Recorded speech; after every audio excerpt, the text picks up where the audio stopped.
This story is by DragonofBlueFire. This story is called The Mansion on Ash Street. 7-year-old Sally Thompson was very excited the day she and her father moved out of their tiny apartment and into the old mansion on Ash Street. Her father was an architect, and he intended to fix the place up and resell it. There were rumors of the old place being haunted, but he didn't believe in silly things like ghosts.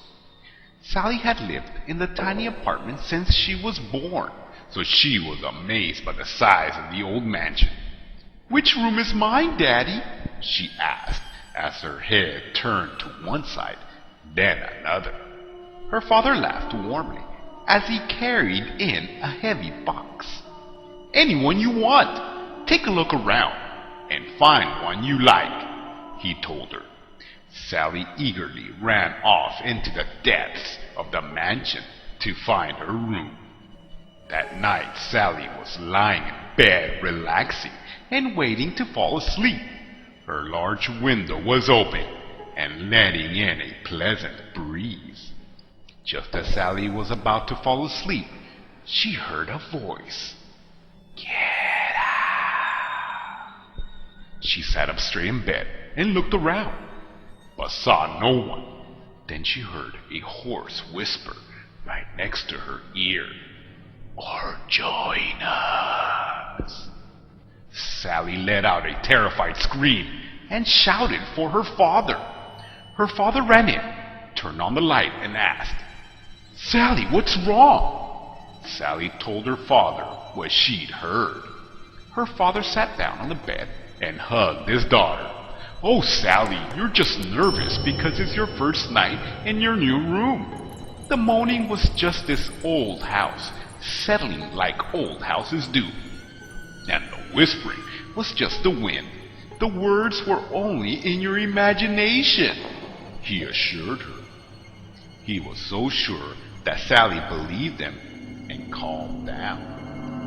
Her father kissed her goodnight, tucked her back in, turned off the light, and went back to bed. Sally lay back on her pillow and shut her eyes. A few minutes passed with no noises, and Sally started to fall asleep. Then she heard the moan again. "Get out!" Sally didn't even open her eyes. "It's just the house settling. I won't let my imagination trick me again," Sally thought to herself. "Or join us," came the whisper. She could feel cold air move on her ear. Sally got nervous and opened her eyes. Standing next to her was the ghost of a little girl. Across the room was the ghost of an old man. "Get out!" he moaned louder. "Or join us," the little girl whispered. Sally screamed and called her father again. The ghost disappeared when Sally's father turned the knob. Sally was crying and shivering in fear as she told her father what she saw. "It was just a nightmare, Sally," he told her. This time Sally refused to calm down. "Can I sleep with you tonight?" she asked. Her father sighed. "All right, but you must promise me you'll sleep in your own bed tomorrow night." Sally promised, and her father carried her into the room. The next night, Sally's father tucked her into bed and kissed her goodnight. It was only a few minutes before Sally screamed and called him again. "I cannot keep doing this," he said to himself.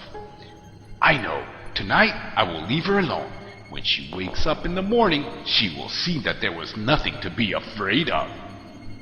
So he let Sally call. The cries grew softer and weaker, then stopped completely. Her father smiled and went back to sleep. In the morning, he went to wake up Sally for breakfast. She was lying in her bed with a blanket drawn up to her chin. "Sally, wake up, sleepyhead," her father said cheerfully. Sally didn't stir, so he took the blanket and pulled it off. Then it was his turn to scream. Sally's neck was covered in bruises. She had been strangled to death.